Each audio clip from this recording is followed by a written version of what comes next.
이 6장 역시 길갈에서 있었던 일로 볼 수 있는데요. 선자의 제자들이 엘리사에게 이르기를 우리가 함께 거주하는 이곳이 비좁아서 요단 강가로 가서 거기에서 나무를 베다가 우리가 거주할 처소를 좀 더 세우는 것이 좋겠다라고 제안을 합니다. 이 엘리사는 그리 하라고 하고 제자들이 엘리사가 이제 요단강가로 동행하기를 그렇게 요청을 하죠. 일단 여기에서 보면 선자의 제자들은 각각 자기의 가정을 갖고 있으면서 주기적으로 혹은 특별한 일이 있을 때 함께 모여서 이렇게 공동생활을 했던 것으로 여겨집니다. 그 중에는 독신으로 있으면서 항상 거주하는 이들도 있었겠죠. 그 수가 많아지니까 어떻습니까? 거주할 공간이 부족해졌고, 그래서 목재들을 가져다가 처소를 새로 지어 넓히 자라고 한 것입니다. 자, 이 길갈에서 목재로 쓸만한 나무를 얻을 곳이 그렇게 많지 않았습니다. 왜냐하면 주변이 황량한 광야입니다. 남쪽에 여리고가 있지만 그것은 이제 나무들이 좀 있어요. 근데 그것은 대부분 땅 소유주가 있습니다. 그렇기 때문에 함부로 벌목할 수 없고 값을 치러야 합니다. 그런 까닭에 강은 크지 않아도 1년 내내 흐르는 요단 강가로 간 것이죠. 거기에는 좋은 목재는 아니지만 그래도 이 목재로 쓸만한 나무들이 자라기 때문입니다. 요단 강가에서 나무를 베던 중에 한 사람이 그만 쇠도끼를 물에 빠뜨리고 말았습니다. 문제는 그것이 자신들의 것이 아니라 빌려온 것이라는 거죠.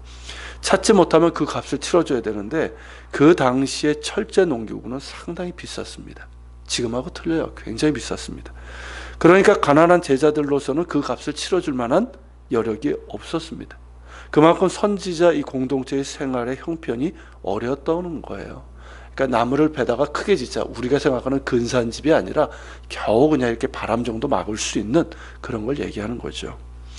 자, 참으로 난감하고 머리가 아득해지는 상황이었습니다. 그런 까닭에 도끼를 빠뜨린 제자가 울부짖는 거예요. 울부짖으면서 엘리사에게 말한 겁니다.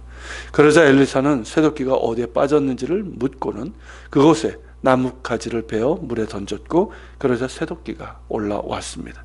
참 놀라운 일이죠. 그리고 자연 법칙을 초월하는 일이 일어난 겁니다.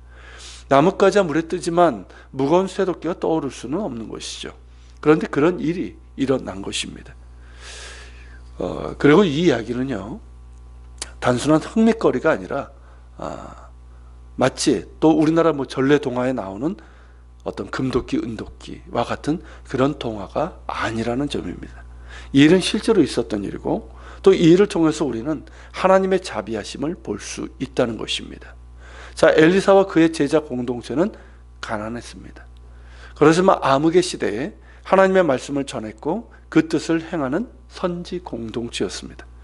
그들은 앞장에서 본 것처럼 부와 명예를 탐하지 않았고, 어렵고 힘들지만 자족하고 오로지 하나님의 말씀을 배우면서 그 뜻대로 살아가려고 했어요. 깨끗한 믿음과 경건한 삶이 그들 가운데 있었습니다. 그런 까닭에 많은 사람들이 그들을 존경했고 또 사람들이 모여든 거예요. 그러니까 이제 숫자가 많아지니까 비좁아진 거죠. 이게 마치 뭐하고 똑같냐면 교회사에서 이제 중세라는 시대가 있었죠. 중세. 이 중세는 암흑 시대로 많이 얘기합니다.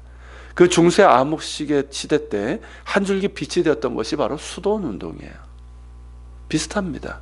그랬던 것처럼 이들 역시 이스라엘의 암흑 시대를 버티게 해준 유일한 빛이었습니다.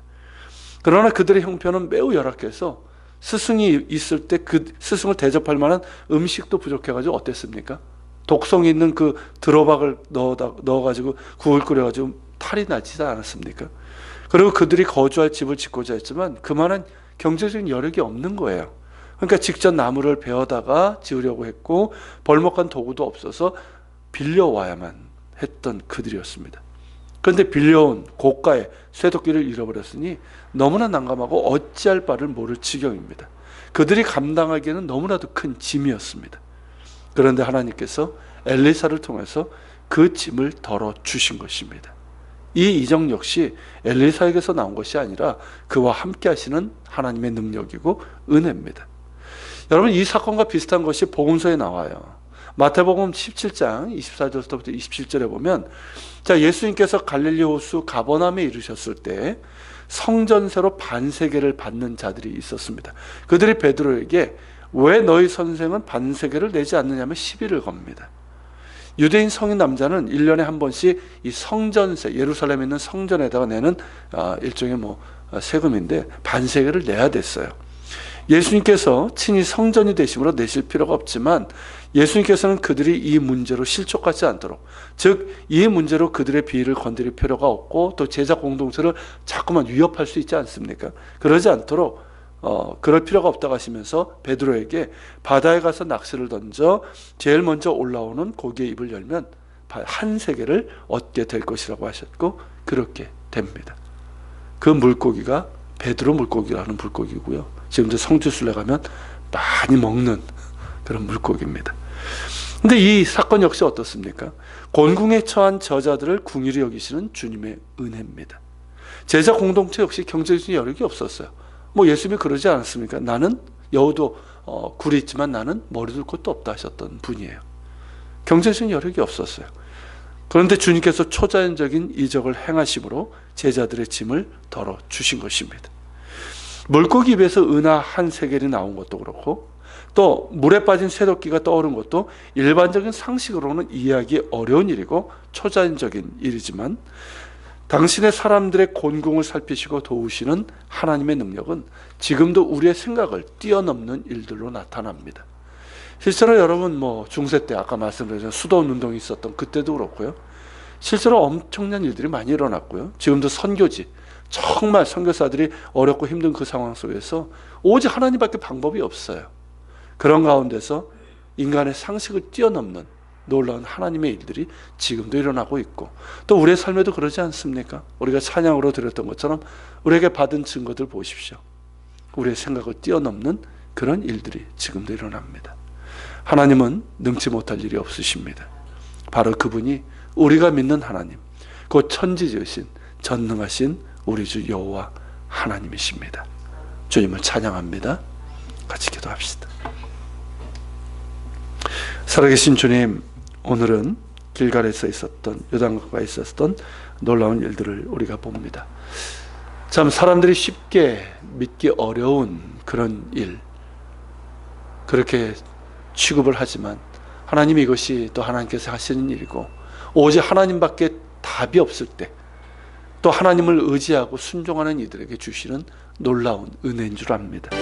주님, 전능하신 하나님을 우리가 또 신뢰하게 하시고 또 하나님 늘 당신을 바라며 또 당신 앞에 깨끗하고 정결한 그런 믿음과 삶을 살아갈 수 있는 우리가 되게 하여 주시어서 오히려 기적이 상식이 되는 우리의 삶이 될 수 있도록 도와주시옵소서.